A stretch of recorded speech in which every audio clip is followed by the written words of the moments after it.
सबको नमस्ते भाई, सबको राम राम, सबका बहुत बहुत स्वागत। नहीं, आ, आज पैराग्राफ है इसमें हेनरी हिमसेल्फ था।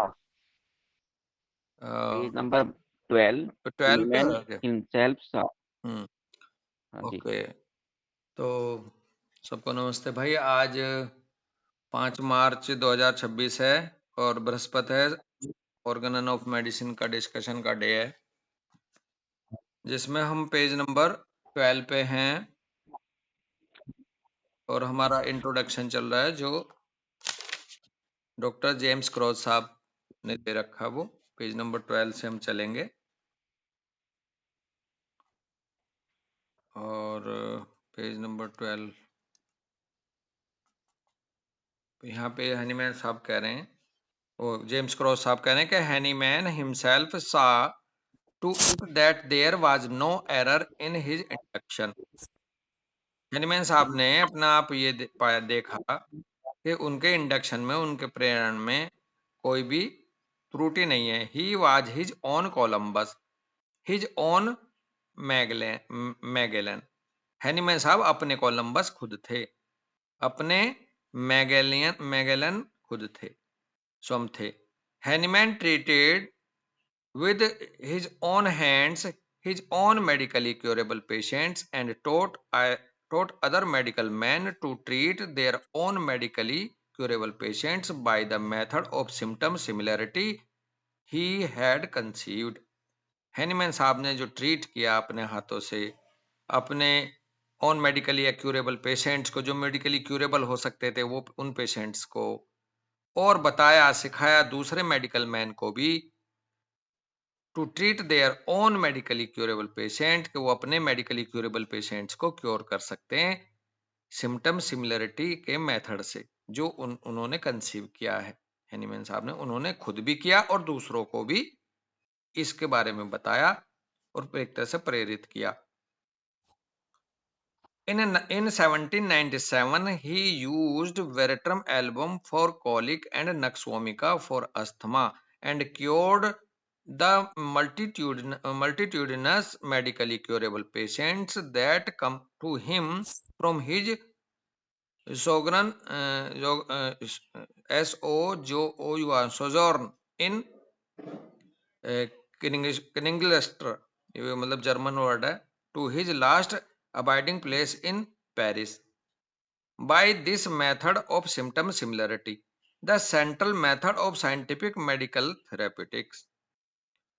और कह रहे हैं 1797 में उन्होंने वेरेट्रम को यूज करा कॉलिक के लिए, नक्सोमिका को यूज करा अस्थमा के लिए, और उन्होंने इस तरह से क्योर किए multitudinous medically curable patients. Multi मतलब कई सारे, एक तरह से जो भी सत्रह उनके सौ संपर्क सत्तावन में आए, जब वो last abiding place in Paris, जो उन्होंने लास्ट में जो छोड़ा एक तरह से, या जहां रह रहे थे। अबाइडिंग का मतलब तो वही तो है ना, कि छोड़ना, हाँ, छोड़ना पड़ा। उस पेरिस से, उससे पहले पहले उन्होंने इस मेथड ऑफ सिम्टम सिमिलरिटी के आधार पर क्योर किए, और इन्होंने फिर central method of scientific medical therapeutics को का दर्जा दिया इसको, कि भाई सिम्टम सिमिलरिटी के तहत क्योर होता है। इसको उन्होंने ऐसे करके central method of scientific medical therapeutics बना दिया, सिम्टम सिमिलरिटी के तरीके को। हिज वर ट्रूली साइंटिफिक वेरिफिकेशंस, हिज वर ट्रूली साइंटिफिक वेरिफिकेशंस, उनके ट्रूली साइंटिफिकेशंस वेरिफिकेशंस थे वो। Those that doubt this really do not doubt, they know not what they doubt. क्या बात कही है।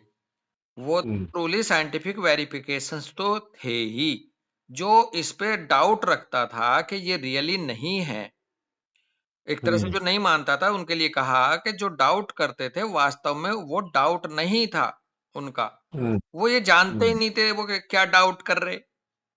सही बात है, बहुत सही बात कह रहे हैं जी। Those that doubt this really do not doubt, they know not what they doubt. The verifications of Hahnemann convince those who have intellectual integrity for scientific conviction, who will not sacrifice their intellectual integrity to the idols of the day, who will repeat Hahnemann's experimental verifications of his scientific observations and inductions as they should be repeated. यही नहीं रुके, आगे भी कहा उन्होंने, the verifications of Hahnemann convince those who have intellectual integrity for scientific conviction.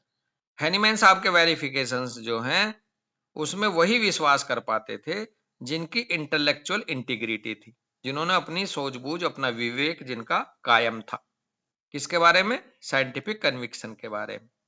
कह रहे who will not sacrifice their intellectual integrity to those idols of the day, जो दौरान के जो वो बने हुए थे आइडल्स का मतलब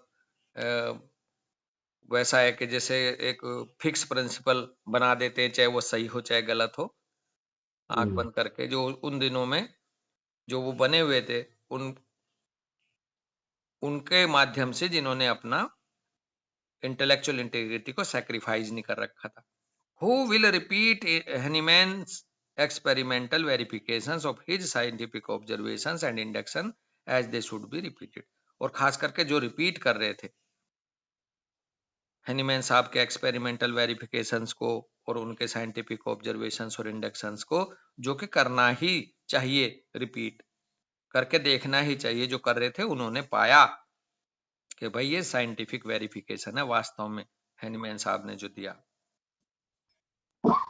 any other method than to take into the healthy body 4 drams of China twice a day to prove or to disprove the symptom similarity of China and intermittent fever is not a scientific experiment for the observation of Hahnemann that there is symptom similarity between China and intermittent fever.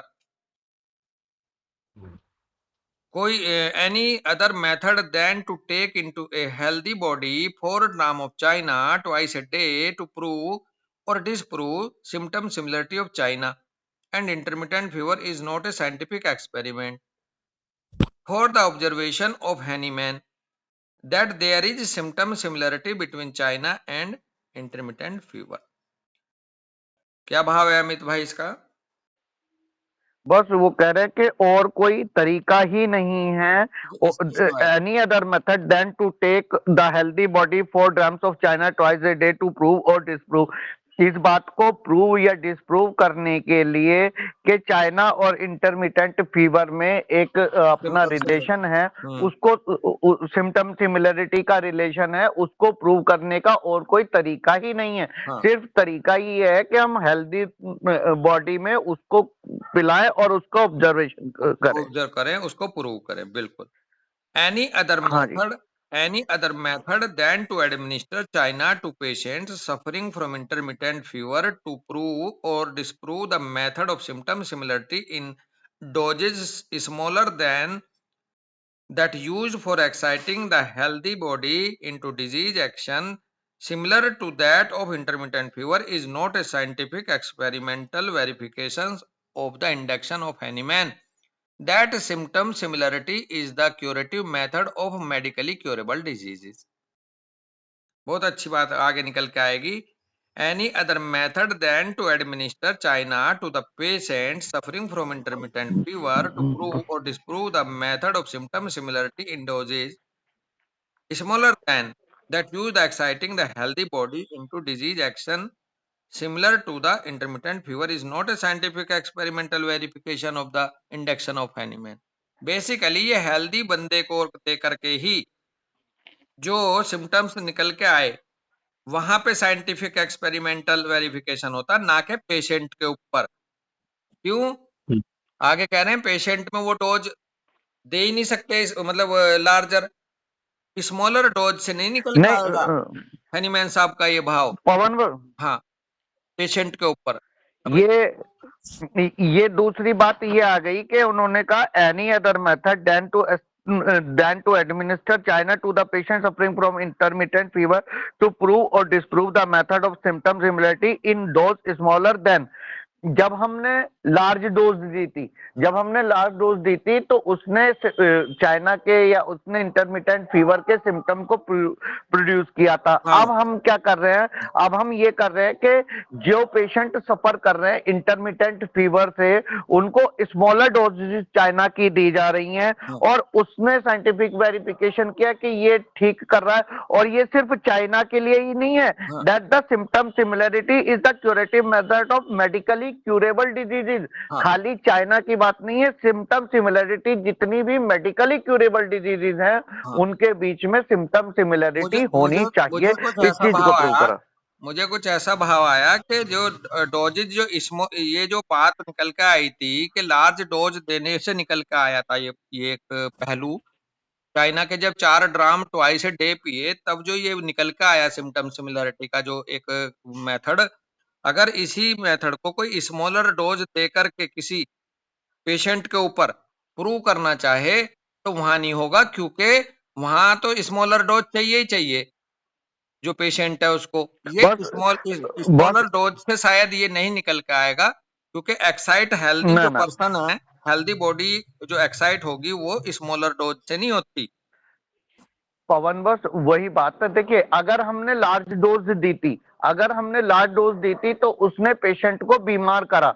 अब हम क्या कह रहे हैं, अब हम बीमार को, डॉक्टर हनीमैन साहब ने यही तो कहा, होम्योपैथी क्यों सही करती है, क्योंकि हम उसको स्मॉलर डोजेज में देते हैं। हाँ। उसको माइन्यूट डोजेज में देते हैं। हाँ। तो वही चाइना जब पेशेंट को माइन्यूट डोजेज में दी गई तो उसने उसको क्या कहते हैं ठीक भी करा। और यही साइंटिफिक वेरिफिकेशन हुआ, सिर्फ चाइना के लिए नहीं, कोई भी बीमारी जिसकी सिमिलरिटी होगी उसको अगर स्मॉल डोजेज में दिया जाएगा तो सारी मेडिकली क्यूरेबल डिजीजेस ठीक होंगी, बशर्ते सिमिलरिटी होनी चाहिए और स्मॉल डोजेज होनी चाहिए। हाँ, तो चलो खैर, मैं इसका ये दूसरा भाव उठा रहा था। हाँ, ये सिर्फ चाइना की बात नहीं है, सबके लिए आ गया ना। उन्होंने कहा कि ये डोगमा, हाँ जी, ये जो मेथड है ये निकल के ही आया, हाँ जी, और ये बिल्कुल आप सही निकाल रहे हो बात को कि वही चाइना जब बीमार बंदे को दे रहे हैं वहां पे वो सिम्टम सिमिलरिटी के आधार पर इंटरमिटेंट फीवर को दूर कर दिया। लेकिन जो मेरा अपना मन हाँ का जी, वो था, मेरी मन की बात सुन लो। मेरी मन की बात ये थी कि वो कह रहे हैं कि any other method then to administer China to patient suffering from intermittent fever to prove और disprove the method of symptom similarity in doses smaller than that used for exciting the healthy body into disease action similar to that intermittent fever is not a scientific experimental verification of the induction of Hahnemann. That symptom similarity is the curative method of medically curable disease. तो basically treatment का जो तरीका है वो बिल्कुल अलग है, और हनीमैन साहब ने जो ये निकाला अपने एक्सपेरिमेंट से वो अलग है। तो मैं यहाँ बस ऐसे ले वो रहा ये था, कह कहते रहे ना, हैं कि इज नॉट ए इसको साइंटिफिक इसको एक्सपेरिमेंटल वेरिफिकेशन। ये खाली साइंटिफिक वेरिफिकेशन डॉक्टर हनीमैन का ही नहीं है, यही यूनिवर्सल लॉ है, ये कहना चाह रहे हैं।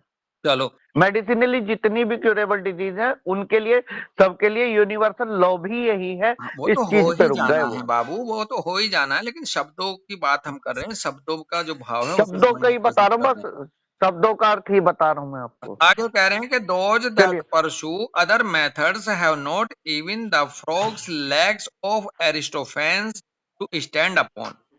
एक एरिस्टोफेंस जो हैं वो छोटी छोटी बातों पे हंसी मजाकिया एक जोक बोलते थे। वो एक तरह से ये कमेंट टाइप का है, कह रहे हैं those that pursue other methods, जो दूसरे मेथड को परसू करते हैं, have not even the frogs of Aristophanes to stand upon, यानी कि वो दूर दूर तक कहीं नहीं ठहरते।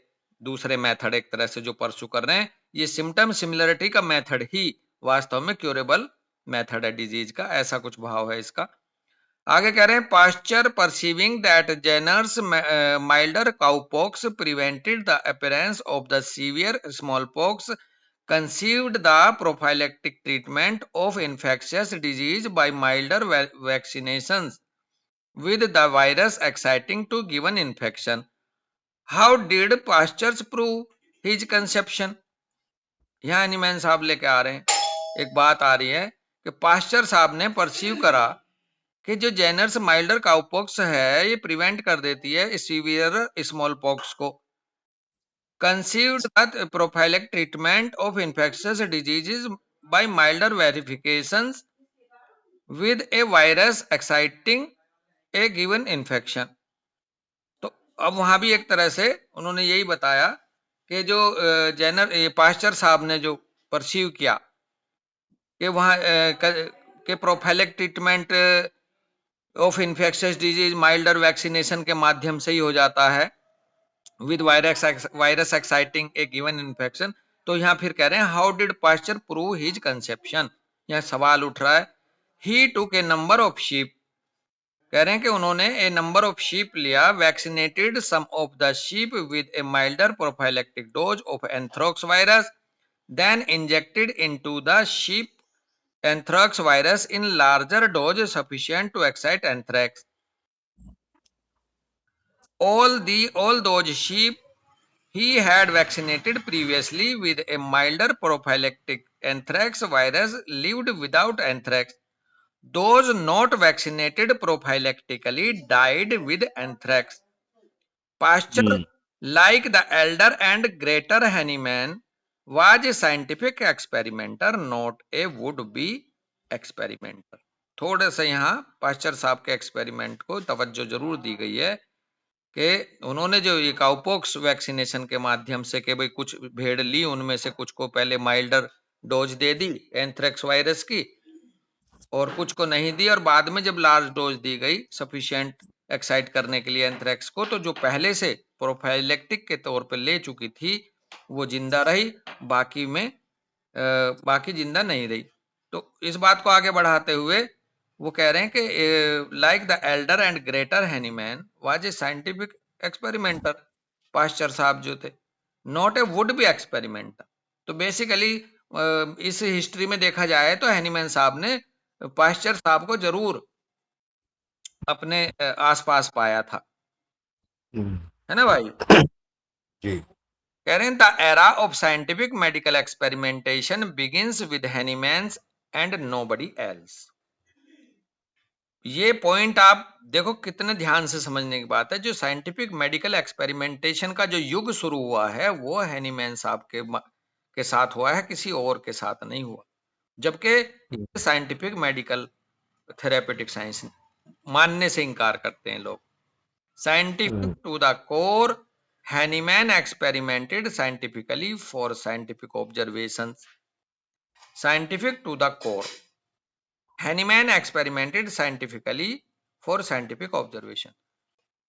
जो ये साइंटिफिक ऑब्जर्वेशंस होते हैं एक तरह से experimented scientifically for scientific observations हैं, जो कोर ऑफ साइंटिफिक होते हैं, ये हैनीमैन साहब ने ही एक तरह से किए शुरू। Alert with intellectual power, he conceived his induction scientifically from scientific observation.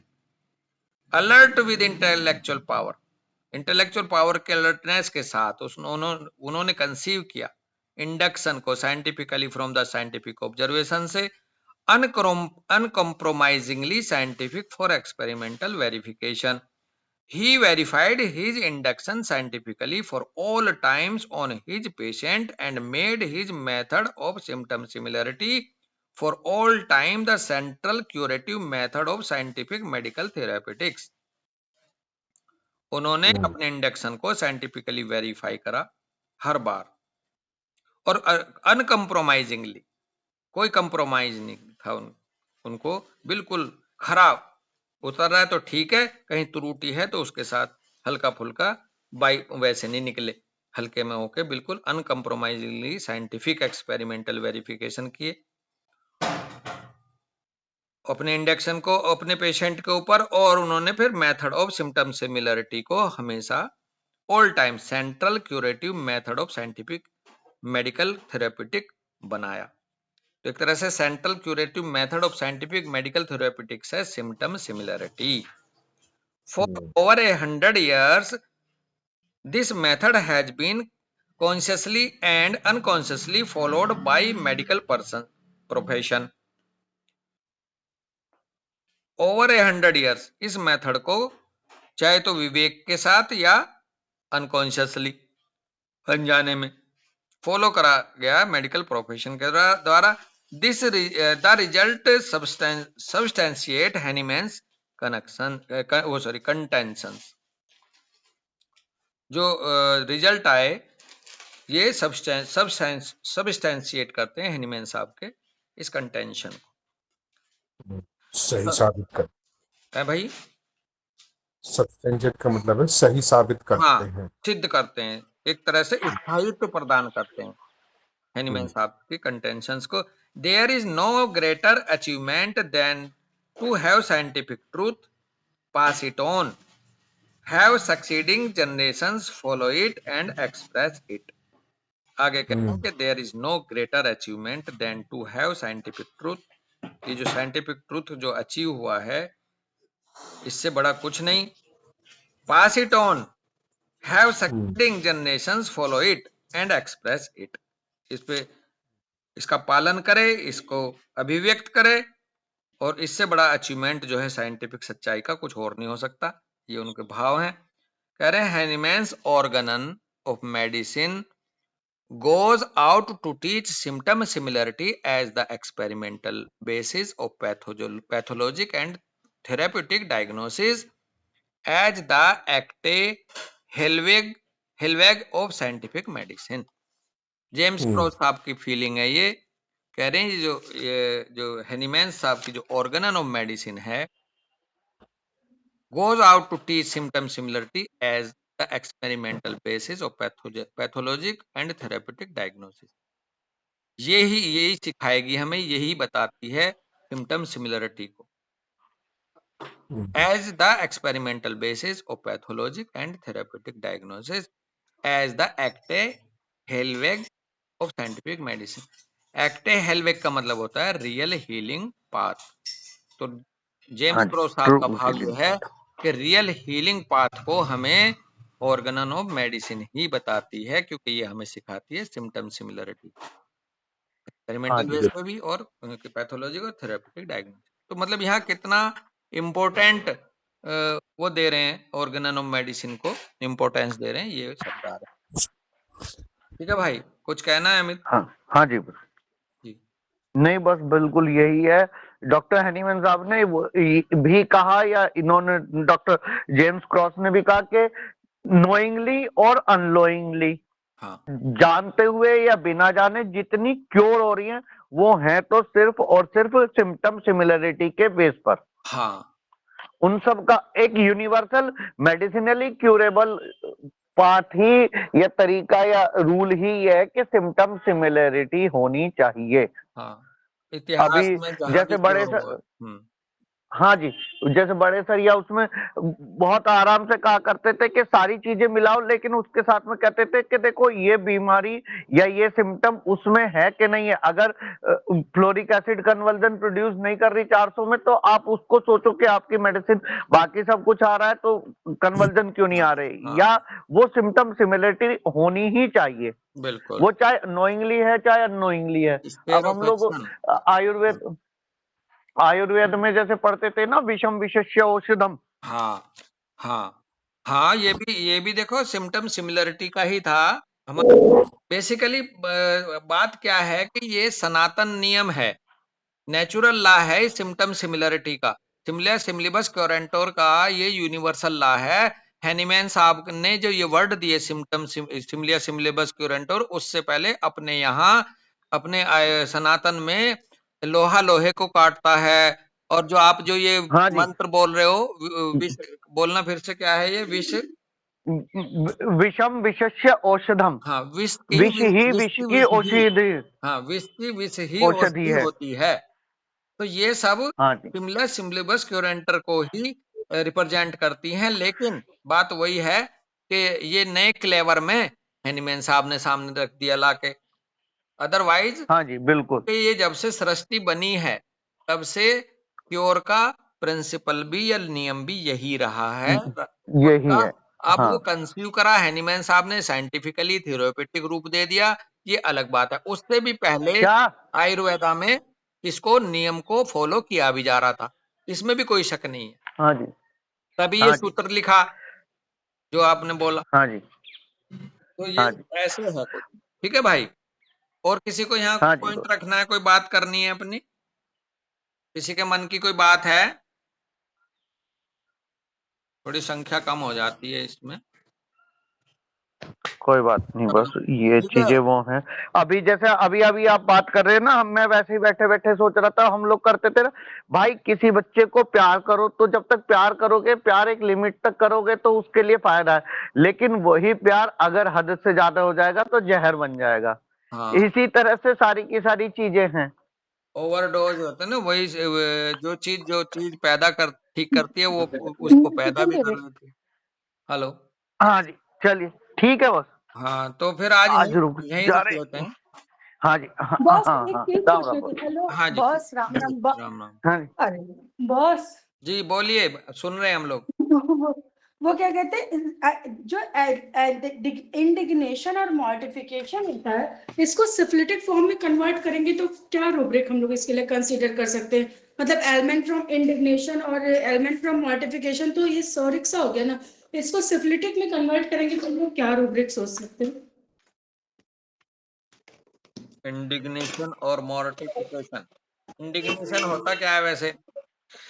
Indignation righteous anger boss, जहां पे मतलब हमें कुछ बहुत बुरा लग रहा है, गुस्सा आ रहा है, जहर की घूंट पी रहे हैं, बट हम बोल नहीं पा रहे हैं। और मॉर्टिफिकेशन मतलब भाई जलील जैसे, मतलब वो भी एक तरह की बहुत गुस्से वाली फीलिंग होती है, बट वो मॉर्टिफिकेशन चला आपको जाएगा ह्यूमिलिएशन में।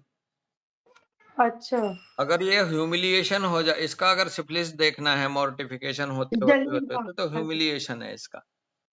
जी ठीक है। बस डॉक्टर प्रतीक जी, इसको जी बॉस। और जाएंगे तो देखो, मोटी बात जो भैया ने कहा ना, इंडिग्नेशन, इंडिग्नेशन में एंगर की फीलिंग ज्यादा होगी, दैट इज राइटियस एंगर, कि हाँ जी ये जी कुछ गलत हो रहा है और उसमें उसके साथ में गुस्सा जा रहा है, हाँ। तो हमारे को एंगर से रिलेटेड रूब्रिक या रेज या इस तरह की चीजें उठानी ये चाहिए, तो आएगा जो मेरे को लग रहा है इंडिग्नेशन के साथ, अमित शर्मा। इंडिग्नेशन में, है ना। हाँ इंडिग्नेशन जी, तो आएगा और जो रेज में। हाँ जी, और जो मोटिफिकेशन होगा, मोटिफिकेशन में बिल्कुल जलील कर दिया या इज्जत उतार हाँ दी, तो इसका हाँ मतलब उसमें ऑनर वुंडेड या क्या कहते हैं, एक डेल्यूजन डूम्ड करके आता है ना, बर्बाद कर जी दिया, मेरे को जी खत्म कर दिया, डेल्यूजन रूइंड टाइप करके, इस तरह की चीजें हाँ ज्यादा आ सकती हैं। हाँ, देखो दो वर्ड बोले अमित अभी इस प्रीति जी ने। रेपुडिएटेड। अभी एक मिनट प्रीति जी, आपने दो वर्ड बोले, इंडिग्नेशन और मॉर्टिफिकेशन। हाँ जी जी जी, इंडिग्नेशन में बहुत अच्छा भाव भैया का जुड़ा कि वो गुस्सा है, वो बढ़ते राइटियस बढ़ते एंगर, बढ़ते हाँ बढ़ते वो रेज में जाके वो सिफिलिस की तरफ जा सकता है। और जी जो आपका मॉर्टिफिकेशन है, मॉर्टिफिकेशन जो है शुरुआत होती है कि आपका ओनर उंडेड हो गया, आपको हम्म आपको बेइज्जत कर दिया, जो भी कर दिया, लेकिन इसकी जो हम्म डीपेस्ट फीलिंग है, हम्म जो डीपेस्ट हम्म, फीलिंग है, बंदा बिल्कुल ह्यूमिलिएशन को बड़े सर बोलते थे, जब बिल्कुल कुचल दिया हो जमीन में, जी जो कुछ जी ना बचा हो, ह्यूमिलिएशन। अब जी ऐसा होने के बाद फिर फीलिंग शुरू होएगी कि वो रूइंड हो गया है। ह्यूमिलिएट जी, होने के हाँ बाद वो हाँ रूइंड हो हाँ गया, हाँ बर्बाद हो गया ह्यूमिलिएट होने के बाद। हाँ ठीक। हाँ, तो ऐसे ये हम्म इनका इस तरह से जाएगा, लेकिन पता क्या, ये बड़े अच्छे शब्द हैं जो आप बोल रही हैं, और हम्म इनको ना कई कई बार में इनके कई कई तरीके से समझ में आते हैं। डॉक्टर आसिफ सर ने हमें पढ़ाया था ये इमोशंस का इवोल्यूशन कैसे होता है, जैसे एंगर कहाँ हम्म जाके रुकेगा लास्ट में, फियर कहाँ हम्म जाके हम्म रुकेगा, एंजाइटी कहाँ जाके हम्म रुकेगी, हम्म तो हम्म उसका सिफिलिस क्या होगा। तो ये इसका एक प्रॉपर वो है, कभी डिस्कशन में आएगा तो थोड़ा आपको हिंट मिलेगा। लेकिन हाँ, अच्छे हम्म अच्छे शब्द पकड़ रहे हैं आप, ऐसे ही आप दूसरों को भी वो करते हैं, हमारा भी वो ट्रैक खुलता है, अच्छे सवाल होते हैं आपके। चलो ठीक थैंक है, यू यहीं रुकते बॉस। हैं फिर। जी बॉस, हाँ राम राम बॉस, ठीक है, सभी को राम राम राम राम। भाई, सबको राम राम, सबको नमस्ते, सबका बहुत बहुत राम राम सर, धन्यवाद। राम राम राम, राम राम राम बॉस। राम राम राम सर। राम राम राम भाई, राम। राम राम जी, आप बहुत अच्छे बच्चे हो। कुछ लीजिए।